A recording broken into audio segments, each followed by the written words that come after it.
Welcome to the Conscious Fire Culture.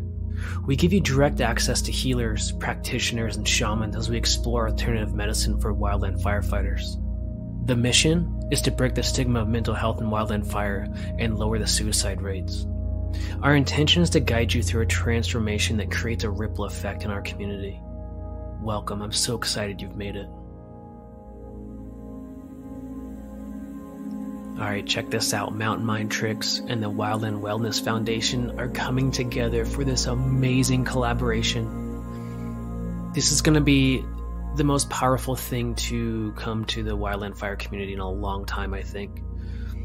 And that is, master plant ceremonies mixed with holistic medicine, with acupuncture, chiropractors, the breakthrough session, all these things coming into one to support you, the wildland firefighter, to help you regain your mental health, your physical health, and get back to peak performance as soon as possible. Because when we work with master plants and essential oils and acupuncture and chiropractic and mental emotional release, when we put all these together, it is a powerful transformational experience that really it's beyond words. Because once you're touched by the divine, once you're in touch with that healing energy of the universe, with that innate power for you to heal yourself, there's no stopping it. It's like a runaway train. It's like you're gonna start healing. You're gonna have a transformation that has this ripple effect that goes beyond just you and your family, but to your crew, to your fire station, to your workstation, to your forest, to your region, to the community. And really what we want to do is give you the most amazing ceremonial experience and back that up with the integration. How do you take those experiences and come back to 3D reality and implement them? Implement those lessons, those realizations that are so deep and profound that your entire life changes. How do you integrate those? One of my great mentors once told me, it's like you get a puzzle and all the pieces are all spread out, but then you get to start putting that puzzle back together into a new way, a new possibility, a new way of being. And that's what the foundation is working on. The first retreat is the end of January of 2022. And if that's interesting to you, I want you to go to the wildlandwellnessfoundation.com. Check that out. And just schedule a call with Melissa and see if it's a good fit. Again, that's wildlandwellnessfoundation.com.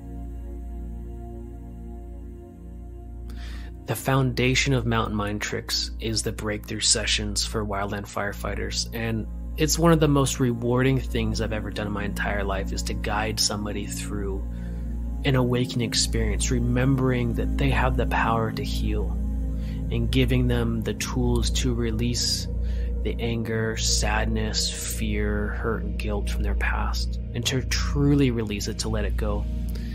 When I see these transformations in my clients, it's like night and day. There's before the breakthrough session, and then there's after. And there's just so many times that their transformation touches me that I cry. Like it's so powerful and joyful to see that transformation inside them. And there's so many modalities out there. There is acupuncture and traditional therapy and plant medicine, but I love the breakthrough session. I think it's an amazing adjunct to all these other things, or even Western medicine. And the breakthrough session is so important to me because it's what changed my life. It's what allowed me to completely let go of my anxiety and to move forward and to become the healer that I am today. To start my own company, Mountain Mind Tricks. Like that's because of the breakthrough session. Without that, there wouldn't be any of this. And so if you're interested in a breakthrough session to really overcome the blocks in your life, to let it all go, to really step into your light and be who you know you could be, if you want that to happen for you, just go to mountainmindtricks.com, go ahead and click that button, Alternative Mental Health, scroll through there. If it looks like something you want, let's schedule a discovery session. Let's just chat about it. Let's have a talk to make sure it's a good fit. So again, go to mountainmindtricks.com and click the Alternative Mental Health button.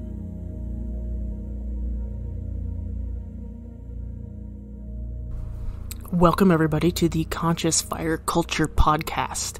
I am one of your hosts. My name is Ann Martin, alongside with Thomas Wurm.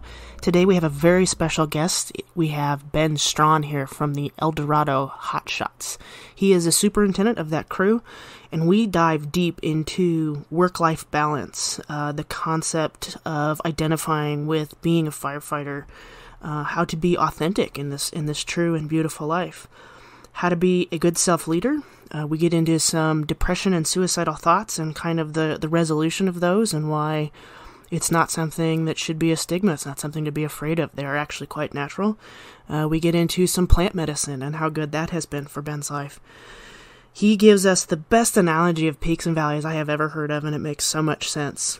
We go into Ben's tools of being in the moment and his daily practice to just be an incredible human, both mentally and physically. I can't wait for you guys to take some notes on this and really take a lot of this to heart and use it off the fire season, during fire season, shoulder season, with your family. Get ready for a great episode. Stay tuned. Welcome to the podcast. I'm so excited to have Ann Martin here today, co-hosting, and Ben Strahan, the hotshot soup of Eldorado Hotshots. And Ben, it is such a pleasure to be here with you. And like we were talking about before, you're such a mentor of mine already, and I barely know you. I just appreciate and thank you so much for being here. And I guess my first question, man, is could you introduce yourself a little bit and just let us know, how did you become a hotshot soup, and how did you, what's your journey been through this many years of wildland fire? For sure. Yeah. First off, thank you both for having me here. I'm super pumped to get the opportunity to talk about my life experience and kind of share that with folks, because I do think that sharing perspectives is kind of how we kind of grow collectively together. So I think this is all good stuff. So how I started in fire, I grew up in a really small mountain town or in the foothills of the Sierras on the west slopes, town called Garden Valley. Went to a small high school. Really kind of thought that I would, based on the skills that I had at the time, really thought I had kind of three options, coming out of school to start a career in potentially either logging, construction work, or maybe firefighting. And obviously I chose firefighting. My school had a really cool program that gave you basic qualifications to kind of enter that workforce straight out of high school. And so 2 days after graduating high school, I was able to land a job with the Forest Service on the Tahoe National Forest. And really, in the beginning, I didn't really want to be a Forest Service person. I think a lot of younger folks, getting into the fire world, sort of see firefighting as, being a municipal fireman. And so the forest firefighting really wasn't on my radar as a career path, but more of a stepping stone or a door or a foot in the door type of thing. But over the course of, the first 5 seasons, I had some really powerful experiences on some fires and realized that I just absolutely loved it. And it really kind of spoke to me, being in the woods, kind of building these large teams and, out there protecting the places we like to play and sort of exist in. And it sort of manifested from there. And in 2006, after doing 5 seasons on an engine, I had a supervisor tell me hey man, you need to go do some other stuff. You need to go either go smoke jump or go get on a hotshot crew. And so I was okay. So I got on a hotshot crew, and really it was in 2006, I was on the American River Hotshots, and I got to this point where we went to this fire my first season, and we're up in Alaska. And I've told this story before, but I just remember this beautiful moment of sitting on this giant river bank on the edge, kind of after a fire shift, and just sort of watching the water and the lights getting low, and we were kind of camping, and I had this moment by myself, and I remember looking back at our camp and seeing my superintendent just cracking jokes and really enjoying himself, and the crew enjoying themselves, and just this family aspect, and just how cool it was and how grateful I was to be in that situation and a part of that crew. And I realized I want to do this for the rest of my career, and I want to be a superintendent someday. And so that was the beginning of me working towards that goal. And then in 2016, I transitioned from that crew to the Eldorado Hotshots as a captain. And then in 2 years ago, 2019, I got the superintendent job, and here I am. Wow, man, that's amazing. I love that moment you're describing of, I think Alaska, for everybody that's been there, is just so magical. And I love the way you described that moment.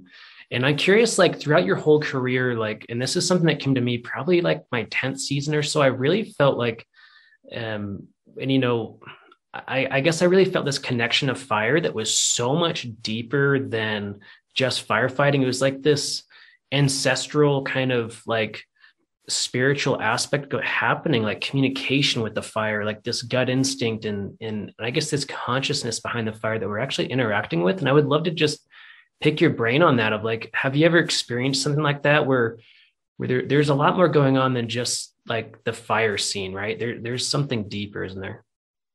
Yeah, for sure. I actually think about this quite often. There's many aspects to the career of being a wildland firefighter. You know, like you ask somebody like, oh, like, what does this mean to you? And it's like, oh, I love being outside and traveling and seeing this. I love fighting fire, or helping people, or whatever these things are. But really, I think one of the things that's pretty special about it is, you know, fire in general has been a part of, you know, humankind for a long time, thousands of years. You know what I mean? So I think we've evolved to appreciate what it is.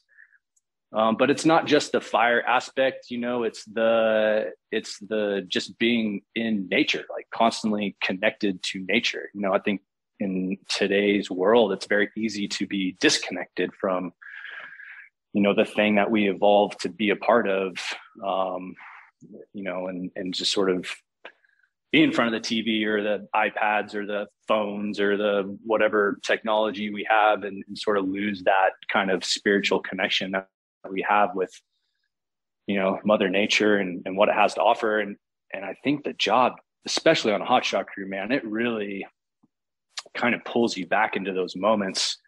You know, like we were just talking about Alaska in 2016, when I came to this crew, we went back to Alaska, but we fought fire and kind of just south of Anchorage. And I have this beautiful picture in my mind where I hiked up ahead of the crew scouting. I got up on this hill, and you could look across like the ocean and the bay, kind of the peninsula area in Alaska, southern Alaska. And just forever, you could see forever these mountains way out in the distance. And you kind of just get mind blown about your part in this world and how just massive and beautiful it all is. And it's really easy to lose sight of that kind of specialness, maybe in other lines of work where you're not connected to nature as much. And I think that's personally, and one of the things that I love about the job. It's not necessarily fighting fire. You know, fire is a big part of it. There's a purpose that's a part of that, but I think it's the connection that you get with Mother Nature, and the fact that you get to experience that with people that you care about deeply. Oh, I love that, man. Yeah, I feel like the connection to nature is so powerful, and that was something that I loved about the job so much. And you know, something I try and like reinforce in my own life now outside of fire, and just that connection to nature is so amazing. And I guess like I really want to go deeper into your story, but I have a couple of questions for you about kind of your like being a superintendent. And I guess like one of the things that comes to mind, and especially like the book I wrote for, you know, 6 Minutes for Excellence. And I guess there's like, how do you manage the human factors on the crew? Like, how does that, like, so to me, and I know we're going to go deeper into this, but like the mental health, the emotional health of the crew is so important. It's got to be as important as the physical fitness, right? But like, how do you manage that as the soup? Like, how do you help the crew feel like super grounded and purposeful? And I'm just curious, like how that works for you. Like, how do you do that? Yeah, that's a pretty large question. it's one that I think, I mean, at the end of the day, like reading fire, weather, topography, all these things, they're pretty consistent over time. Like they're a little bit more predictable. The thing that's not predictable is human factors. It's, none of these problems that we have are a problem until we enter humans into the environment. So, but man, for sure, physical health is super important. It's part of, I've talked about this before. Last year, I had an issue with mental health and some depression and thoughts of suicide and what have you. And one of the things that came from that was this defining the difference between needs and wants. And one of my needs is fitness, it's movement, so it's an important factor to living a good life and providing for those essential needs for living. But the mental health is also a big part of it. And, one of the things that I tell my folks at the beginning of the year is we do a lot of compartmentalizing in this job, a lot of separating our life into two distinct parts, our home life and our work life. And we talk about that constantly, like, oh, my home life, you keep your home life at home and you don't want to expose your home life to your work life because you don't want to stress them out or all these things. And what I tell my folks all the time is we got to stop doing that, because at the end of the day, what we really have is one life. And if we prevent the people at home that we love the ability to understand what we are up against, then they won't ever have the tools to help us when we need them, and vice versa. And we talk about this family, our fire family being a part of our family. And to me, that's, if you're going to say that word, you have to let them enter your life fully, and you have to live authentically. And so that's part of it is not separating our lives, is understanding that we have one life and we have to let everybody that we love into that life and care about. And another aspect to it is I'm not here to, I think there's a problem with us identifying with our careers, or really in general, identifying with anything that changes, because everything changes. Absolutely everything changes. And when we identify with our emotions, our jobs, our names, our careers, the place we live, all these things, I see issues when you have defined yourself a certain way. Let's take the career, for example, and you say, I am a hotshot. You introduce yourself as Ben, I am a hotshot, and you identify with that so hard. That definition in the beginning it means something, but what happens when you experience a loss? What happens when you experience something super emotionally challenging, and now you're feeling feelings that don't line up with that definition anymore, and that can create problems. So I tell people not to work for me and assume to be a certain way based on what I think I'd need them to be. I think the more successful thing is be who you are, understand everything changes, evolve, grow, learn how to be a better version of yourself constantly, be authentic, learn how to speak your truth. And I think at the end of the day, I'm not looking for good hotshots. I'm looking for good humans, and good humans just happen to be good hotshots. Oh, I love that, man. That's so amazing. I really appreciate everything you just said. And I think, more from like the psychological perspective as a practitioner, like I can hear as we're talking about it, I know this is a huge problem of like, okay, we've compartmentalized like work and life. And to me, it's like starts creating all these parts is what we would call it in psychology. And it's like, if we start creating enough parts, like it starts becoming a really serious problem. And so I love this idea of like integrating, like integration. That's kind of the word that came to my mind. It was like integrating this work and life and work-life balance. And I think that's something that's been coming up so much in wildland fire. And I just like, man, that's beautiful. Like your crew guaranteed is amazing. I just wanted to say, Ben, how much appreciation I have for your just like really ingenuitive leadership and how you are able to kind of show up for yourself and then demonstrate that to the crew. I wanted to get your kind of more specifics on like, how do you really model that for your guys? How do you specifically work on yourself so that you can then show up and be that really strong, ethical leader that just shows so much courage and definition in both your physical and mental health? For sure. So that's a great question. And really, to simplify it a little bit is like where you get to. I think what makes a good leader is someone who practices self-leadership, like straight up. I'm not I've done a bunch of coaching in the private sector, even within the agency, and with all kinds of stuff with movement, nutrition, lifestyle design stuff, all these types of things. And at the end of the day, man, like you have to practice what you preach a little bit, and I think what has made me, I think I'd consider myself successful to this point is this ability to be extremely curious. I'm very interested in what could potentially elevate myself to being better. And that's my journey along that is, I'm constantly working on myself still. I'm never stopping. Like this journey does not ever stop. There's not an end point. I think you just keep going and pushing and striving for better. And when you're leading young men and women, I think they should be able to very easily see that. And if they can see that you hold yourself to a high standard, then, especially as a young person, then that's something they strive to be. But I'm not trying to fix anybody at the same time.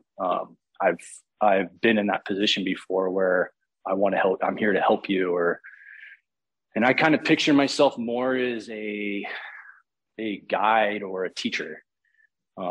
And when I'm here, if somebody needs something and I can show them the way, but everybody has to walk their own path.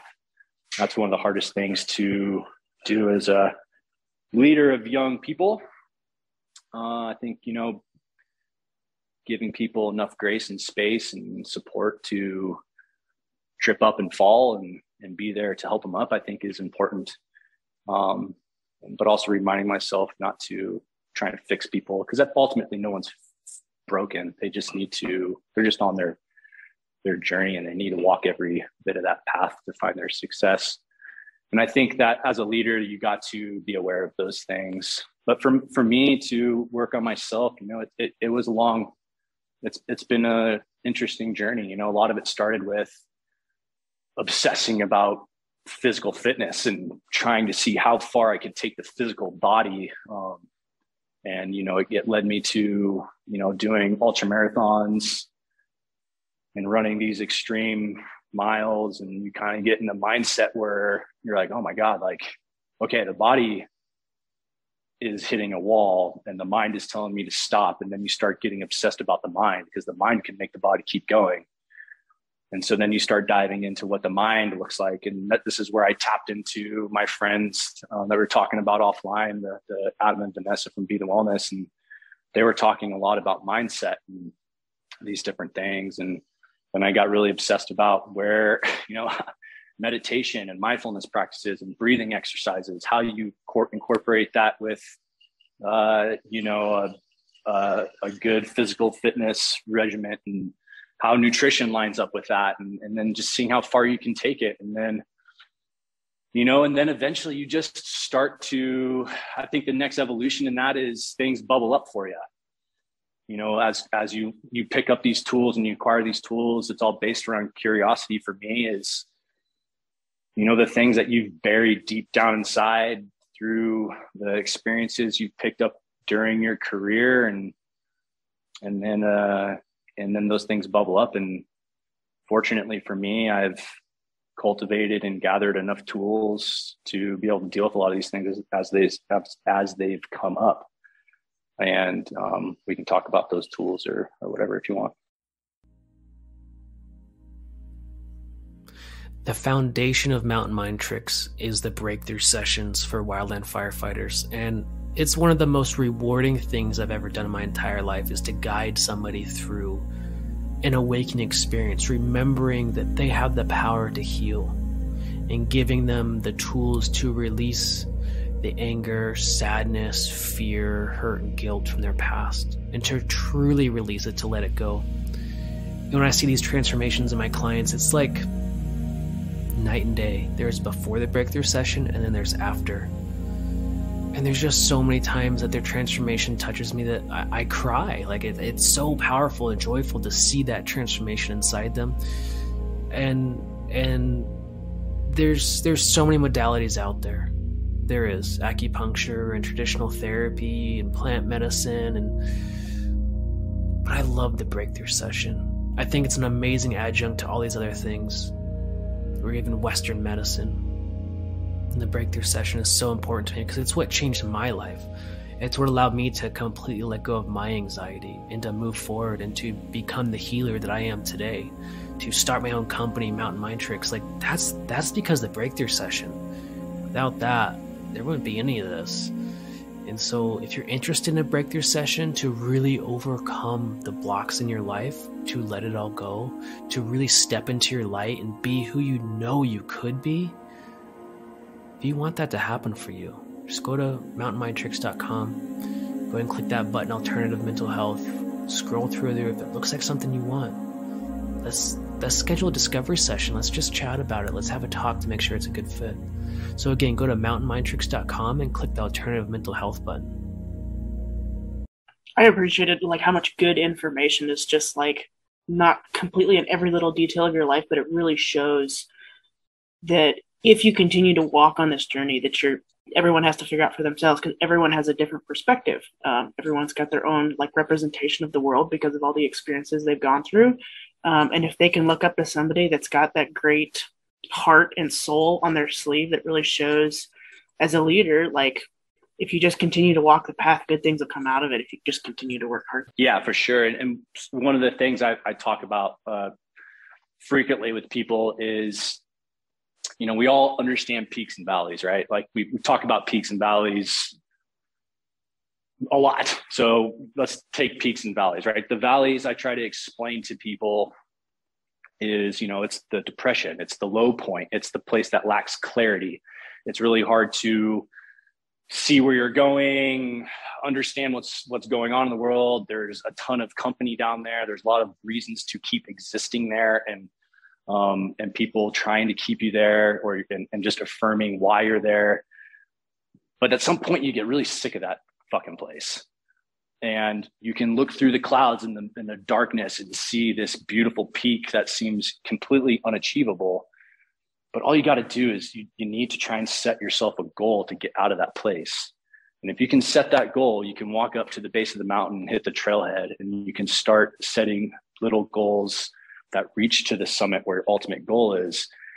And each one of these little goals, each time you take a step forward up the mountain, you're starting to build a more resilient and beautiful person and a deeper meaning of who you are. And you're going to encounter challenges that are going to tell you to go back down the hill or pick a new route around and keep going up. And you have a choice. You can either go back down into the valley and exist in a place that you know what it's like to be there, or you can continue into the unknown and see what there is for you. And if you choose to continue, at some point you're going to hit the summit, and you're going to be able to look down into the valley, and you're going to see how fucking proud of yourself you are and how you've accomplished so much. And then it's hard to believe that you were even there to begin with. And you can start showing gratitude for those low points in your life, and you can start to develop new ways to achieve personal greatness. And as you're at the top of the mountain, if you take a bird's eye view, you look down and you can notice there's like a million trails all the way around that thing where other people have walked up to that same peak. And this is where you get to share perspectives, right? These are the perspectives we get to share. And you can be like, oh, maybe I'll use that next time I get ready to summit another mountain. And then you can't get comfortable when you're up there, because at some point you got to walk back down the other side, get down to the next valley, and then find a new way out. And this is the aspect of life. You're not the low point. You're not the midpoint. You're not the high point. You're the thing that moves through that. And this is just the process of learning, and you can kind of show appreciation for all these different moments in life. And that's kind of how I've structured my life, is to be very grateful for all these different positions I find myself in, because they're all great moments to learn. Wow, man, that is amazing. Like, thank you so much for that metaphor. It just like that really hit me really hard. It's such a beautiful metaphor. I love it. And I guess, I kind of want to go a little bit deeper into your story, man, of some of the valleys you experienced that you've talked about recently, the last couple of years of kind of this major valley of like suicidal thoughts coming up in it. And I just want to say, like, thank you so much for like talking about this more and more, because I think the more we talk about it and break the stigma, and just the fact that there's a Hotshot suit talking about this is so powerful and so big. It's just like, thank you so much. And I'm curious, like, kind of how did you get into that state, and what got you out of those ideations? Sure. So I'll tell the story a little bit, because I think it's important to capture like kind of how I got there. And, like 2019, I had gotten my job as a superintendent, pretty much my dream job. I was so excited and just like emotionally, like just overwhelmed with how much gratitude for all the people that got me to that, helped me get to that point. And it was the beginning of COVID. It was the epic fire year, the first epic fire year. Yes, last year was pretty gnarly too, and it was just it was challenging as a new superintendent. But I never saw it as this thing that I couldn't handle. I was like, this is my job. This is what we have to do to get it done, and we're going to make it happen. And I didn't experience any real mental issues until I hit the off season in November, and the fire season wound down, and my body and mind were just like, all right, Ben, it's time for a break, man. You need to rest, like desperately. And I was just inundated after that with, hey, with forest needs, like, hey, we need to do this, we need to do that, we need this thing going on, and all the regional stuff I had signed up for. And I was like, whoa, like, hey man, I can't even think about this right now. I need some time to process what just happened to me. It's only been a day since the crew's been cut loose, and I need some time to think. And I just kept getting inundated by all this pressure to keep pressing on with all this stuff. And it was overwhelming. And I got to a point where I was just like, man, is my career just going to be this hamster wheel of fighting fire, getting my ass kicked, trying to make sure people don't die, fighting fire in communities like crazy, and then fire season shuts down, and it's just like I'm trying to do what everybody else needs done, and not taking care of myself. And it was the first moment that I was just like, I can't exist like this. This is ridiculous. And I started to think to myself, like, shit, like maybe I'll just step off the hamster wheel. And that became very emotional and powerful. And it was the first time that the thoughts of suicide had ever entered my mind that I could remember. And it was scary, man. Like it was super scary. I was very uncomfortable, and it made me really nervous to like be around, like, cause I was thinking, maybe my wife would be better off with a life insurance policy or whatever. And I had this moment. It was the closest moment I had to the actual, potential, I guess, act of doing this suicide thing. But I was just sitting in my bedroom, and I have a gun locked up in a safe in my closet. And I just remember sitting there and just going like, it's right there. I could just go get it. And I didn't do it, obviously. And I never really felt like I knew I was very aware of what was happening. I was able to understand that these are not the right emotions. I need to try and work through this. I need to give myself time.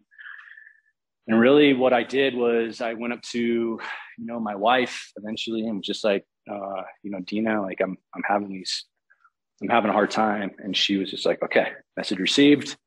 Like, what do we need to do? And for me, like I knew what I needed to do. I've had some experience in the past with like different plant medicines through ceremony.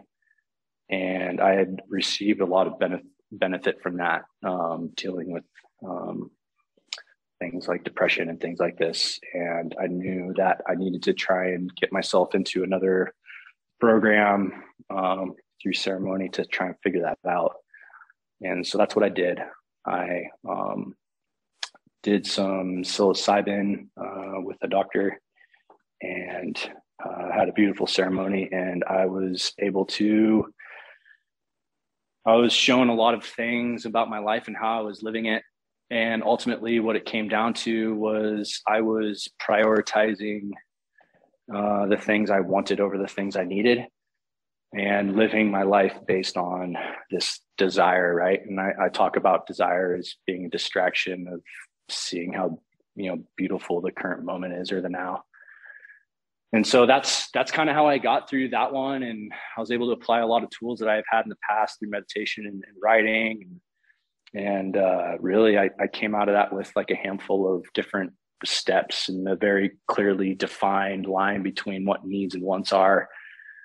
And not necessarily saying wants are bad, but it gave me the ability to set better intentions around those things, and not lie to myself, and not treat the things I wanted as things that would potentially make me happy, but as things that just were, made life more rich and cool, and not necessarily things I actually needed to be happy, because at the end of the day, happiness, love, joy, all that stuff exists when inside of you, all of us, and we can tap into it whenever we want.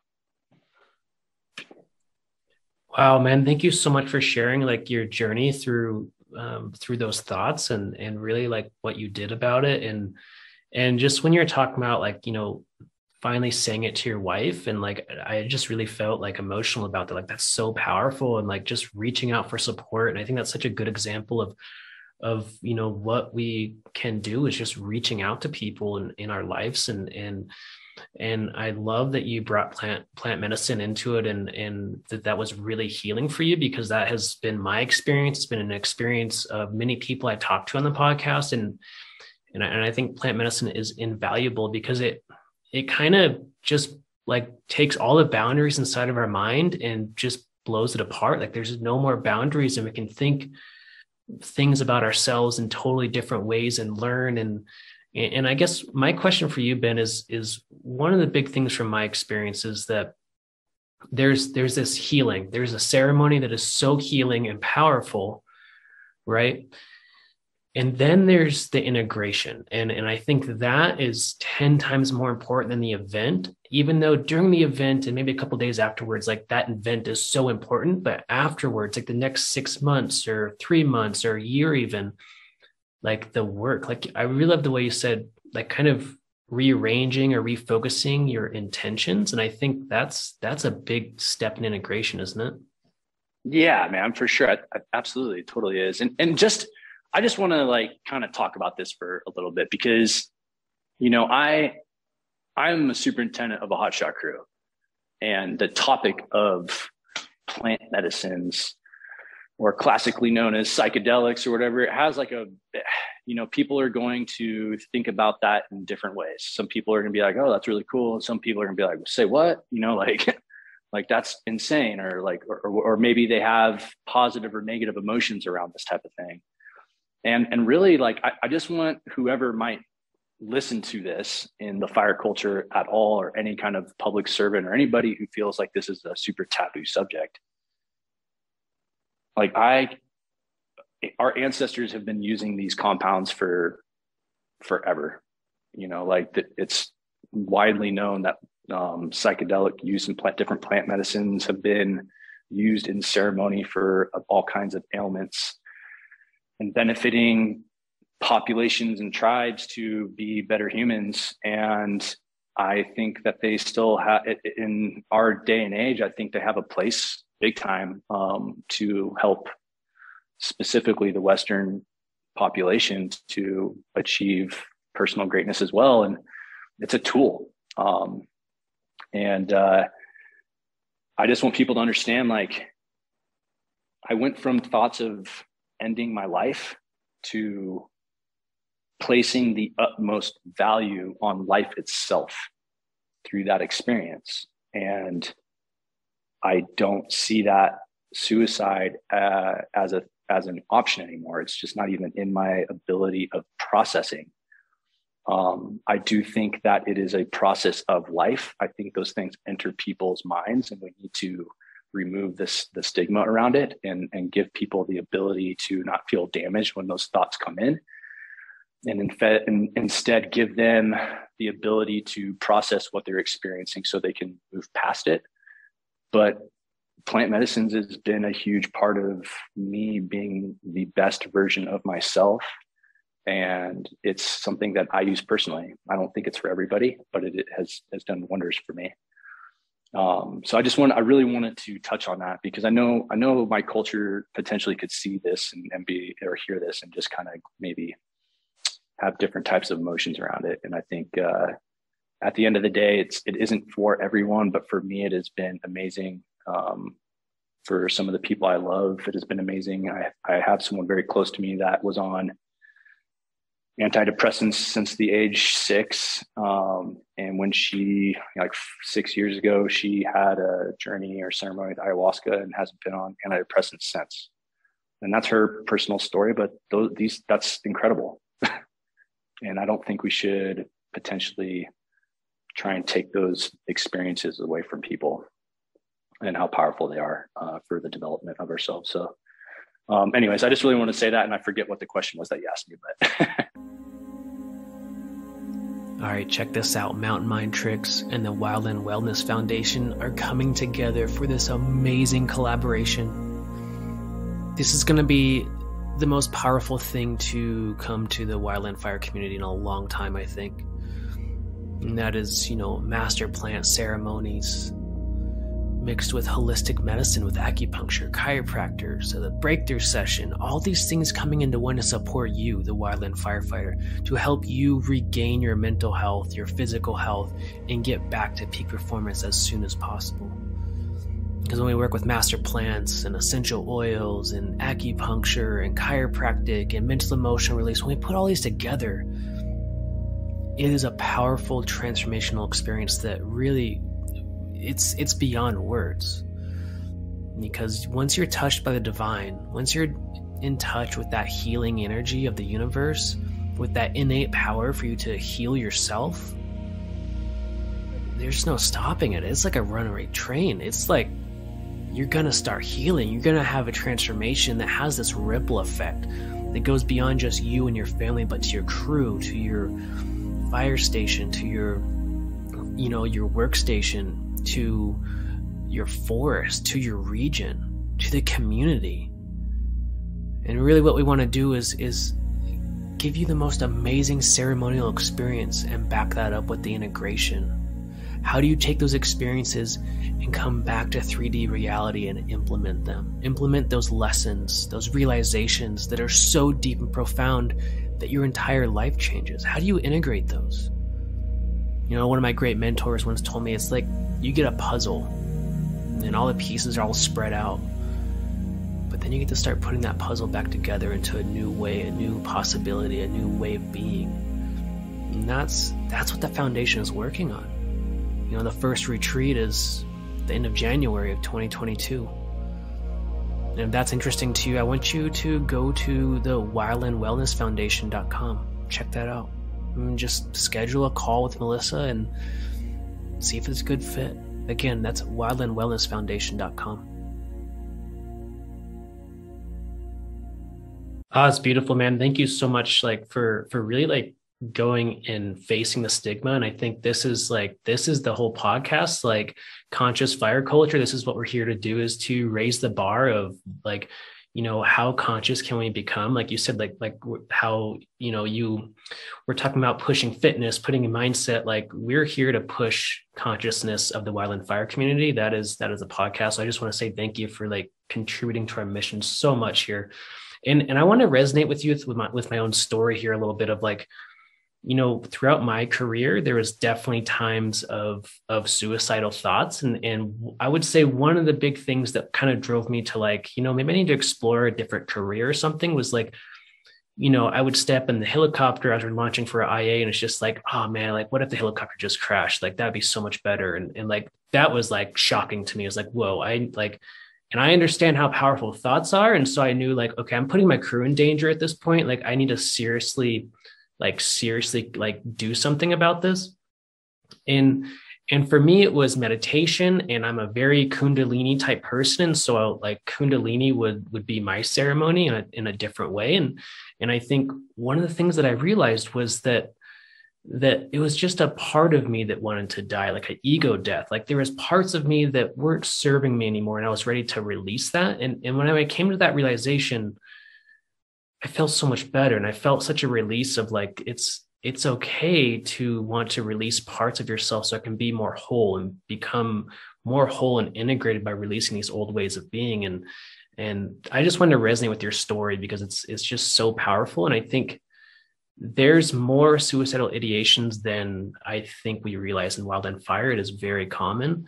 It's kind of across the board almost in a lot of ways, and it happens more than we talk about. And so I just really wanted to hit on that. And I think something I want to bring up too, as well as this taboo subject of psychedelics. And I think one of the most important things happening right now with this is the MAPS Institute and their phase 3 trials with depression and psilocybin and PTSD in veterans. And their research, like very methodical, real scientific research, is using the word cure, which is kind of turning psychiatry upside down.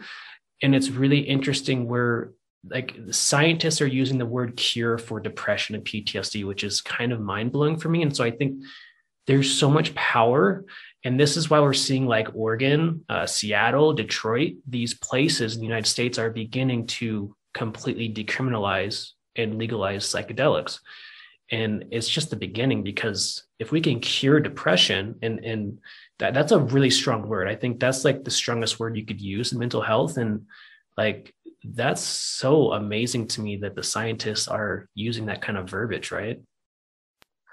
Yeah, for sure. And you reminded me of the question that you had asked me. And I think absolutely that word has got a ton of power to it, right? It's very deep, very meaningful. And I think a part of those experiences is, I mean, there's been, what was the research done with psilocybin where they gave it to people who were dying, and they said it was like it was like either the most profound thing that's ever happened to their life, or like in the top 5, you know what I mean? Compared to like a birth of a child or a death of someone you love. Like that's the kind of experience if we're going to frame it, that's the kind of experience you could potentially encounter.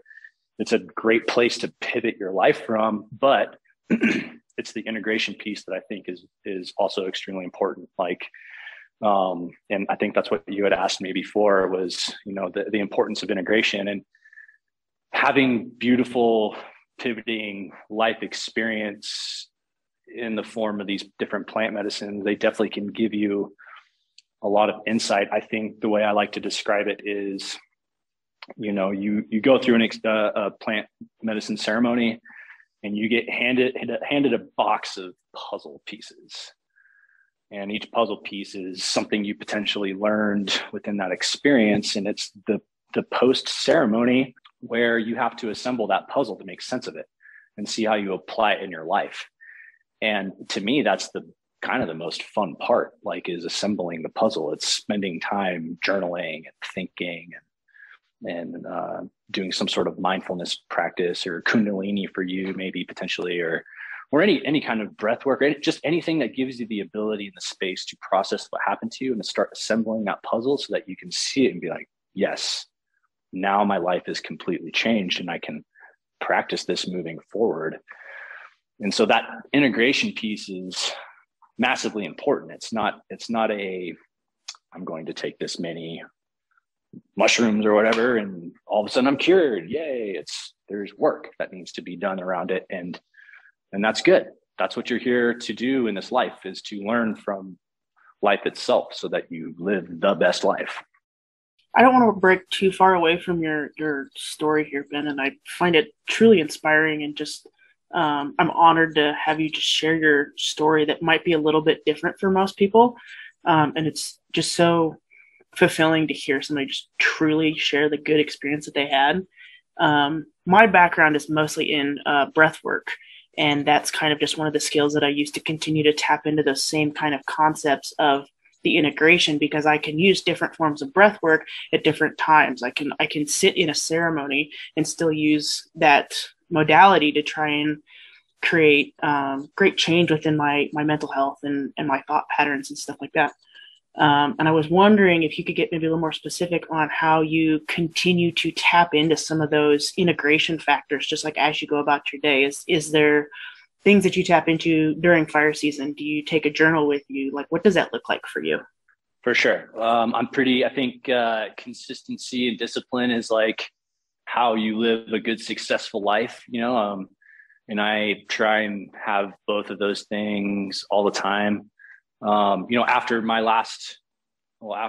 the ceremony I had just talked to you guys about, I had developed a list of things that I do every day.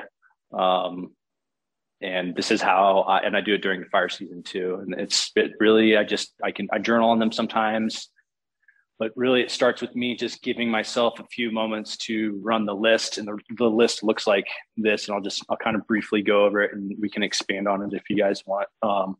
The first thing I think about is, did I give myself enough sleep? Am I sleeping enough? Because really mindset and physical performance, the way you nutrition your body, it all starts with how you've kind of recovered. And sleep has a really big role to play in that. And so I think about that. Did I sleep? And then I move on to the next. Am I moving enough? Did I give my body proper nutrition? Am I acting as the observer? What am I identifying with? Am I accepting the things that are happening in my life that I can't control? Reminding myself that I am the creation of my thoughts. Make sure I give myself plenty of time to be still. I need to always get to a point where I just completely let go. And then I need to make sure that I'm sharing my perspectives. And those are the things that I walk through my mind every day. And sometimes one of those things pops up more strong than the others. And I'll give myself a little bit more time to either think about it, or I'll open up my journal and I'll actually write about what popped up and what's kind of stuck there. And I'll kind of go through it in my head and sort of observe what it is and work through it, honestly. And if I can practice all those things and do the best I can, then really what all that stuff does is it gives me the ability to really see how beautiful the moment is. And at the end of the day, that's what we got is right now. And spending too much time in the past or the future really just becomes a distraction, and you start to build your life based on desire. And that desire, like I mentioned before, is a distraction from seeing how beautiful the moment is. So that's kind of like my daily practice as far as for a mental checklist. That's what I go through personally. And my day does incorporate a ton of movement and proper nutrition and sleep and all those things. And I try to take care of the physical body as much as I take care of the emotional body. Oh, I love that list, man. That is so powerful. Like the sleep, movement, nutrition, being an observer, identifying acceptance, being the creator of our thoughts, stillness, letting go, and sharing our perspectives. Like, man, wow, brother, that is freaking amazing. Like, I'm going to take some of this and I think I have my own routine. It's similar, but yeah, I love this. And I guess something that comes up to me out of this list that I'm really curious about, and this is definitely a lot more grounded than where we've been for a little bit, but how do you keep yourself in good nutrition during fire season? And I think fire lunches are getting better, and there's a whole discussion there. We're going to go super deep, but I'm curious, what are some of the logistically, what do you guys do as the crew to really tap into that nutrition as much as you can during the season? Right. I mean, as a crew, that's going to be hard for sure. I mean, over the years, I've seen the available food throughout fire season get significantly better. Even fire lunches have evolved a little bit in the form of the snacks typically are more, I guess I would give them, where if you sliding scale of 1 through 10, where the nutritional value was a 2, maybe now they're a 5 or 6, they're getting better. For me, I have spent a long time coaching nutrition and developing what I know works best for me. And I have a different situation because I have my very own soup truck, right? So I can carry a bunch of food. I don't eat fire lunches anymore, and I very rarely eat the dinners anymore either.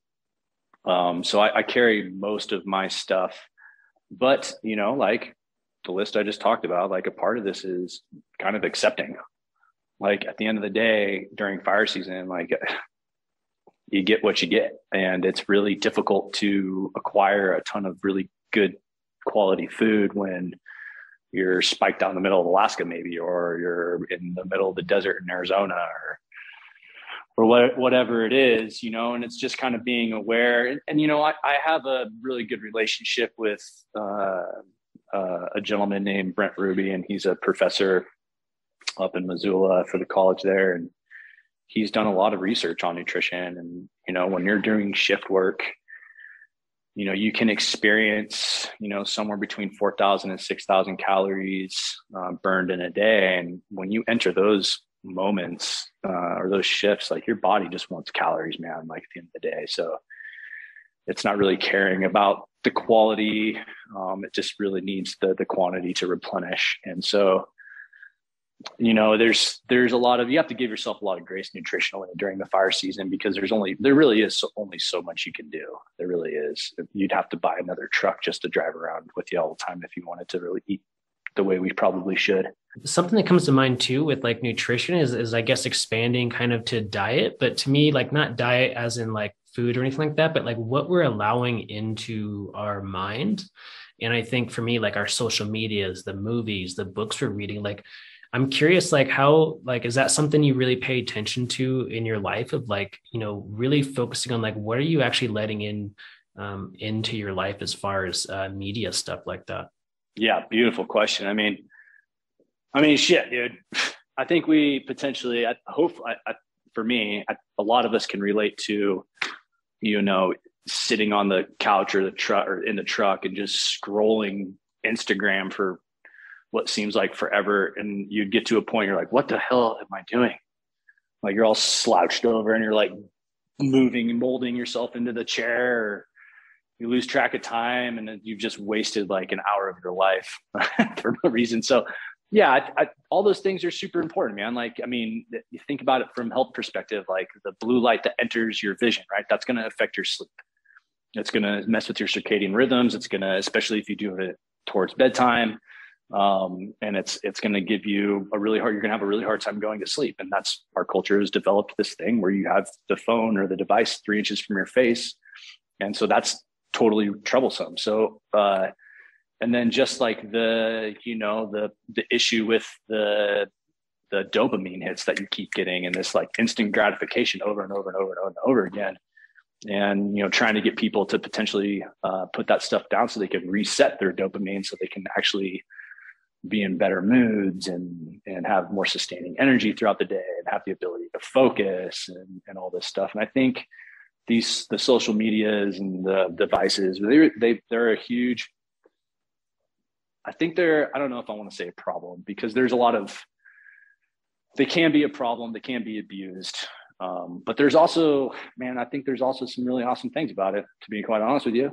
Like it's given me the ability to, on a public stage, like talk about all these things we're talking about right now and access a community of people that get to reach out to me and tell me their stories and share their perspectives, and another way to collectively grow. And maybe that was the intention of all this stuff, but at some point that kind of goes away. So I have like gratitude for it. And I think this comes down to, do I need social media to be a successful human? Absolutely not. But if I know that I don't need it to be a successful human, then I can now set the right intentions around it and use it as a tool to expand my ability to share perspective and maybe give people a platform to share their perspective with me so that they have something to teach me as well. And that's kind of how I personally use it. I think this is how I like to talk about it in terms with people that are on my crew as well.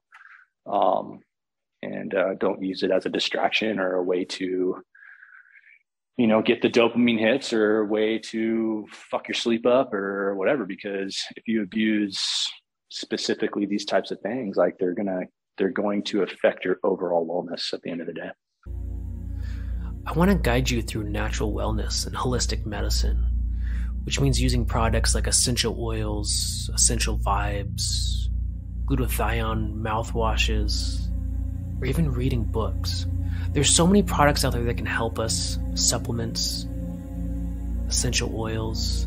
There's so many things about the doTERRA lines of essential oils that I use every day, like lemon to detox my body and help me hydrate, like On Guard to give me that extra edge in my immune system with the pandemic going, balance to keep me grounded and moving forward in my life. I use the oils every single day, morning, afternoon, night. One of the biggest things they help me with is sleep. I sleep so well because I'll lay on the lavender, I'll lay on the balance, I'll feel so grounded and sleepy, and it's lights out. And I know the wildland fire community just struggles so much with sleep, and really the lack of it, right? On top of that, there's books. I've written 3 major books for the wildland fire community, and I want you to try them out. Give them a read. Get the ebook, get the paperback, whatever suits you. But there's Overcome Anxiety Like a Hero, really teaches you how to get into a flow state. Awakened by Heartfire is really the spiritual aspects of wildland fire, and the Heartfire anthology, the guided meditations, the Heartfire method will completely change your life. And of course, 6 Minutes for Excellence. That is a guidebook for wildland firefighter excellence, peak performance, mindset, all those things. So go to mountainmindtricks.com, check out the store, check out essential oils, essential vibes, go to the publishing tab, check out the books. Natural wellness is all about taking one step today that makes us 1% better. 1% better today, 1% better tomorrow, and 1% better the next day and the next day. One little habit adds up to moving an entire mountain with our health. That's what I want to guide you through. The essential oils, essential vibes, books, supplements, whatever you need, I'm here for you. So just go ahead and go to mountainmindtricks.com and click on the shop and go to essential oils, essential vibes, or go to the publishing tab and check out the books we've got. Yeah, man. And I think one of the big things that I know it doesn't affect everybody in wildland fire, but there's I would say a significant portion of the wildland fire community that kind of has this whiplash effect, like we talked about in the beginning of, the home versus the, work-life balance and the kind of getting whiplash between seasons and all this stuff. And I guess I'm curious, how is that something you help your seasonal specifically manage? I'm not even sure if you have seasonals anymore in Region 5, but those people that do get laid off, and how do they, I guess the biggest question is integrate the fire season and processing. When you were speaking about having a really rough time a couple of years ago, without plant medicine, how is there other ways that we could actually sit and process the fire season, so we're not kind of in this limbo or confused or in depression all winter long and going into the next fire season, right? Yeah, man, I think this is such a great question, because this is something that I, for sure after my last experience, where I was really struggling, I obviously became pretty obsessed with okay, well, how do we fix this problem? How do we assist people when these emotions come up, or how do we give people the ability to acquire the tools? Because a lot of these people, I didn't have these tools when I was in my 20s, when I was 19 and on a hand crew, and one of the guys I'd bonded with over the course of the fire season died in a car accident during the winter, and I didn't have the tools to process that. So I did what I thought a firefighter did, and I buried that shit down deep, right? And that happened 3 or 4 other times throughout the course of my fire career until 2019, when I started having thoughts of depression or suicide. So, what do we do as a culture or as an agency even, to help prevent that or help give people the tools, right? Because I'm not here to fix anybody. That's the thing. I'm not here to tell anybody they're broken, but I would love to educate people into, hey, here's resources and here are tools on how to deal with the emotions that you're inevitably going to feel, whether you like it or not. It's going to bubble up at some time. And I think we need to develop something that I'm thinking about is I think we should have at least 2 weeks at the end of the season where it is dedicated straight up for identifying and developing tools to process what you experienced. And that's everything. You get clinicians in, you get folks like yourselves to talk about breath work and different other topics and scenarios and tools that maybe not as well known, because at the end of the day, you never know what's going to work for somebody. But I think at least 2 weeks at the end of the season, you talk about their finances. You could talk about their mental fortitude and how they become resilient. You can talk about the lessons they learned and how to apply those in real life. Like, it's not just this shitty thing happened to me, but what can I pull from that experience and apply to my life to become more resilient and a stronger individual? Teach people how to share their emotions and their experiences with folks, right? That perspective. I think that's where we need to go. We're slowly trying to develop these things because it's besides this year, we've worked our temporary employees up right to the layoff date, and then you cut them loose and it's like, see ya. And to me, that's a travesty. And that's not taking care of your people. This year, we had a little bit different. We had a week or so because we had some good rain show up, and we were able to actually invite a gentleman from the Forest Service up to talk about mental health. And he came up and talked about those things. And we gave our folks had like 2 weeks to really just like get to know each other and just like forget about the fire stuff for a little bit, maybe put on a little bit of training and play some volleyball and just experience each other's company and the enjoyment of why we do this job to begin with. And so that was pretty cool. But I think there's other ways we could do it better, especially if we're going to experience the same sort of fire seasons that we have in the past. These longer years, this permanent workforce, I think that we're transitioning to has a lot of potential to give us the ability to start articulating how some of these programs could work for us and develop a much more resilient fire culture.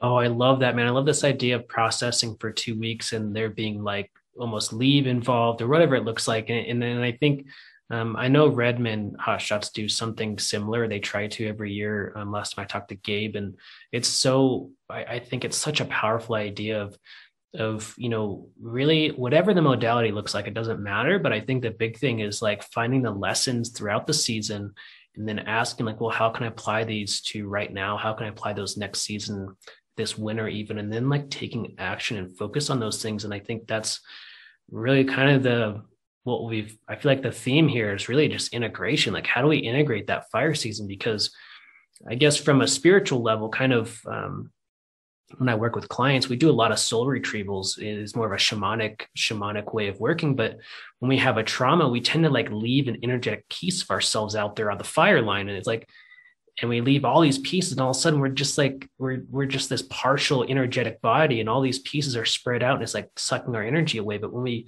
kind of bring all those pieces back to now, like bring our whole energy back to right now and really be inside our bodies. That was a huge thing for me. That was a big learning for me. I think this is the way forward, is being integrated and whole. I just wanted to touch on one really open-ended question, Ben, and I just want to get your opinion on like, what are you most looking forward to between like now and next season? What am I most looking forward to? It's funny. I have the answer to this. It's just going to take me a little bit of time to try and articulate it. I've come to understand recently that the most important, the thing we should value the most is not possessions and things and trinkets and all this stuff. And the most valuable thing that we have is life itself. And understanding that it's not my life or your life. It's just life in general. It's the life we share. And I'm looking forward to sharing this life with people and others and things and everything that's living. And it's just, man, it's like I don't know. It's really hard to articulate to I had this experience recently where I came to the realization that the most valuable thing is life. It just is. And we tend to undervalue that life. And it's all of our jobs to find the people that value life the most and come to that understanding and help people around us that don't value their life as much. And I think I'm just looking forward to expanding that process with people and really just getting to share this thing that we all have together. So the last couple of years I had to quit coffee because coffee was like this liquid shot of anxiety for me. Like my heart would race. I could focus intently, but only for a couple hours, and I would crash super hard. And my sleep was so off. I mean, I would be wandering the universe until, 3 a.m. before I finally got to sleep. And then I had to get back at it at 6 or 7 in the morning. And I was groggy, I was tired. It just wasn't working for me. It's not that I was mad at coffee, I was just really disappointed. And so I ended up quitting coffee. And I've been searching for an alternative for a long time. And that's when I came across Mudwater. Mudwater is this amazing, amazing tea. It's got masala chai in it. It's got cacao, lion's mane, cordyceps, chaga, reishi, cinnamon, turmeric, and Himalayan sea salt. And what's so amazing is that you feel the same energy, that same burst that you get from coffee, but it sustains all day. There's no crash, there's no headache, there's no dehydration. It's just this beautiful experience. And so yeah, I'm gonna say it, fuck your coffee. You gotta switch over to Mudwater because Mudwater will change your life. There's immune boosting properties, helps you focus with the lion's mane. There's 1/7 of the caffeine compared to coffee, and so there's no jitters, there's no anxiety. It's just this beautiful experience with beautiful plants. So fuck your coffee. So if you want to try out Mudwater, I want you to go to mountainmindtricks.com/Mudwater or go to the shop and click on the button. Again, that's mountainmindtricks.com/Mudwater. So one of my favorite things about the Mudwater company is that they donate a percentage of their profits to the MAPS Institute. It's an organization that develops medical, legal, and cultural context for people to benefit from the careful uses of psychedelics. So the MDMA psychedelic assisted therapy phase 3 trials, this is MAPS. And that's so important because there's been some amazing breakthroughs in the research with veterans and PTSD and depression and all sorts of amazing things that they're doing. It's so important to support this company. So Ben, I wanted to, talk about some of the stuff that's going on in Mexico, and I guess we can go as deep as you want. But I'm really excited about the Wildland Wellness Foundation and the possibilities and what's the first retreat, and just I kind of want to talk about this resource that's kind of blooming, that's flourishing into being in the next couple of months for the wildland fire community. And I just wanted to get, I guess, your perspective on how valuable this tool could be for people that are open and interested and feel like it's the right thing for them. What we're talking about is this, we've tied in with a beautiful person down in Mexico, Melissa, and she has this great idea, and she incorporated some amazing people like you and I to help build this this place of ceremony where we can go down and experience plant medicine and really give people the same experience that I've had over the years a few times. And I think it just comes down to like, you have one of these experiences and you see just how incredibly valuable and powerful they are. And you really want to share that with people. And this is our ability to share these experiences with people. I'm just excited. I'm just excited to give people a space to go and experience plant medicine as a way of healing themselves and kind of evolving as a person. And I'm extremely grateful to be a part of it. I feel like this has been kind of calling to me for a few years now. Is being able to offer, be a part of this experience for folks. And, really if I'm trying to sell it, it's at the end of the day, these things aren't for everybody. But what I would say is, man, if you're listening to this and you feel like you are just straight stuck and you just don't know what to do with yourself, and you've tried the stuff, you've tried the working out, you've tried the meditation, you've tried this, you've talked to people, you've done that,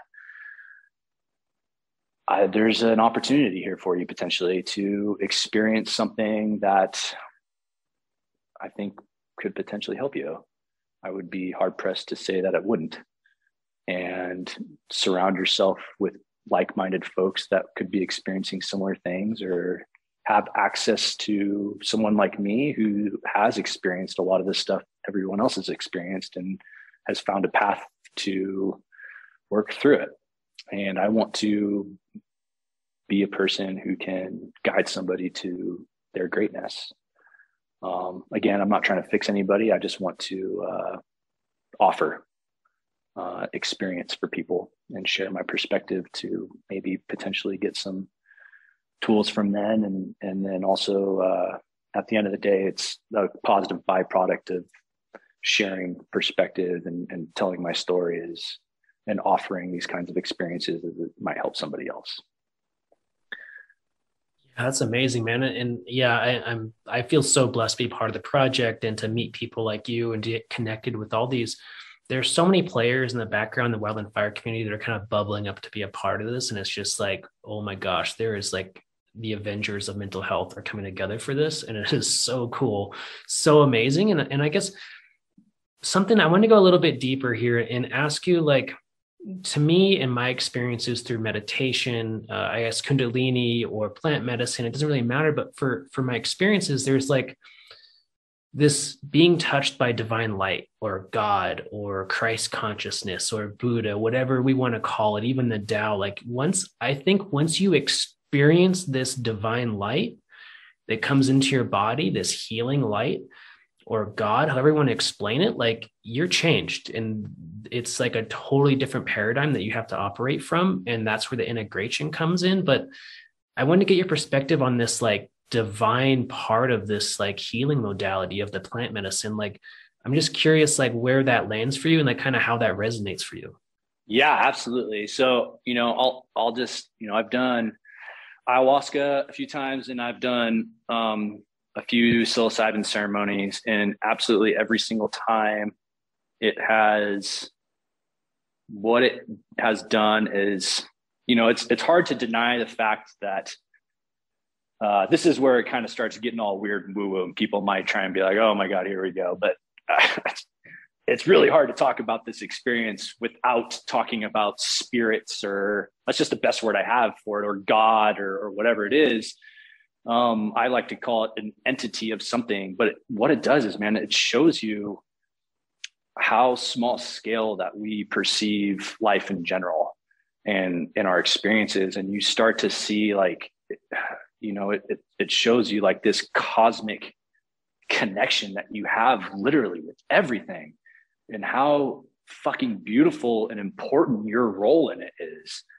And every time it just leaves me shocked and amazed about how insane like this life experience is, and that there isn't like you're born and then you die and it's over. You know what I mean? Like, and it just seems so much more than that, like you are born, you're created, you're given life. Like, it's funny. Like, I actually had a psilocybin ceremony very recently, and I used it. I try and use this as a tool post season to be able to sort of process the season better and sort of get an education and a reminder of the things that are important. And one of the things that I saw this last go around was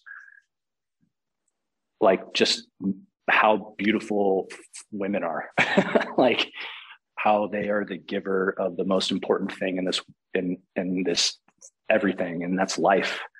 They gift life, and we should all be very fortunate that we have been given this gift of life. And as a father, you get to create life.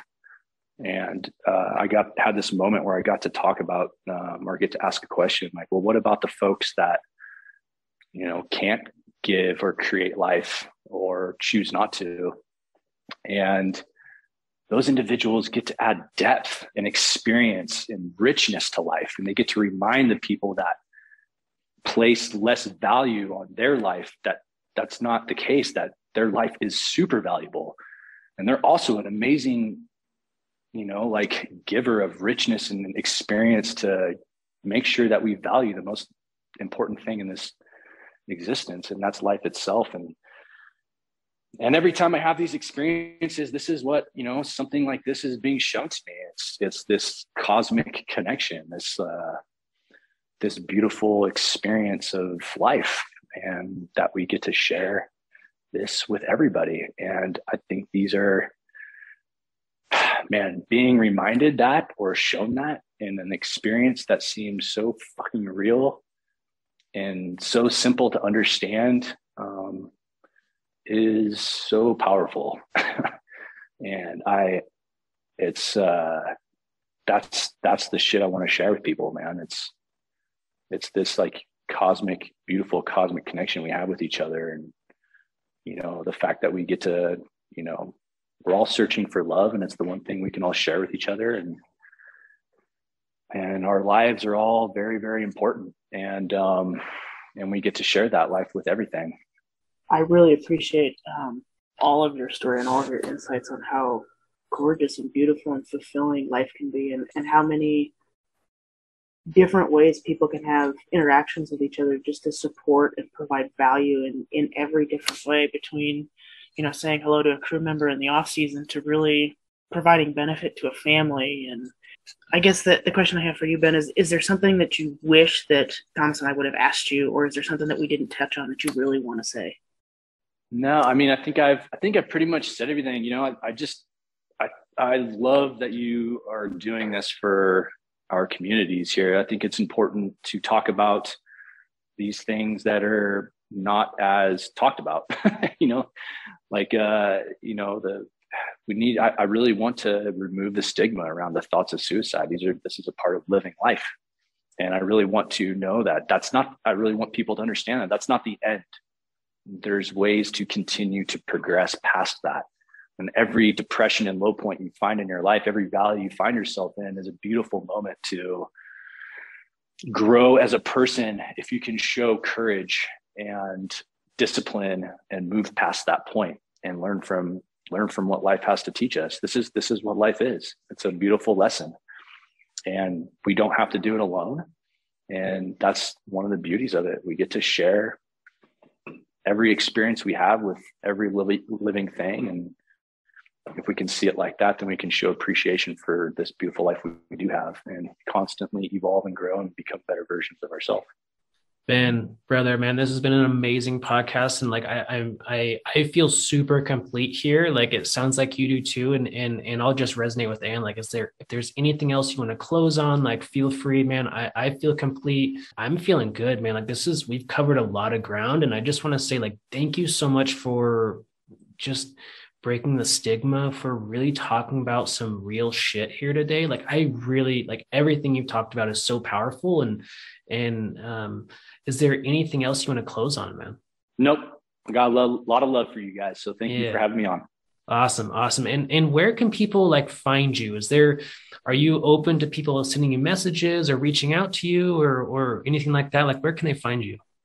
100%. Yeah. If you just put my name in Ben Strahan in Instagram, you'll find me. Pretty easy to find there. That's probably the best place, honestly. Awesome. I don't really do the Facebook thing. So yeah, absolutely. So everybody listening, like, there'll be show notes and links in there, and please, Ben's an amazing person and mentor. And if you're feeling anything, you're stuck or anything like that, just reach out to Ben. He's a mentor for all of us here. And thank you, man. Thank you for an amazing show and just enlightening us all. So I just wanted to say thank you to you both, but specifically to Ben, I am so honored to have shared this space and to learn a little bit from you today. And I just wanted to say thank you so much for your story, and I'm honored. Well, thank you guys. I appreciate it. Thank you guys for listening today. If anything that we talked about interests you, go ahead and contact Ben. The links will be below in the show notes. There's also a link for the Wildland Wellness Foundation if you guys are interested in anything that they are doing and maybe getting out of your stuck spot. If you guys are interested in anything that Thomas and I provide, go ahead and go to mountainmindtricks.com and click on the Alternative Mental Health button. Schedule a free discovery call and see if we can do something together. See what will work for you.